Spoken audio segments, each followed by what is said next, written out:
Victory iyo fagaaraha guusha dhacdadii shanaad ee ugu weyn ee Victory Team.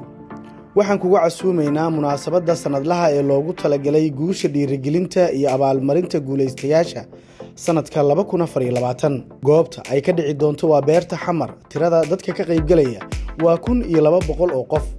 Waqtiga 15 bisha 12aad sanada 2024 maalinimo Axada. Qodobada ugu muhiimsan ee munaasabadda ka Achievers 2024 abaalmarinta guuleystayaasha baabuurta. Trip Achievers 2024 kuna hantay safarro caalami ah.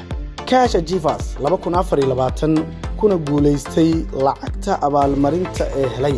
Maxaa dhacdadan ka dhigay midaan caadi ahayn? Fagaare guuleed halkan waxa lagu sharfayaa kartida, dadaalka iyo guusha kooxda Victory Team. bandhigyo gaar ah, sheekooyin dhiirigelin leh, abaalmarino qiimo badan iyo fursado lagu kobcinayo hal abuurkaaga. Isdhexgal bulsho baro oo la xiriir hal abuurka guuleystayaasha iyo hormuudka bulshada.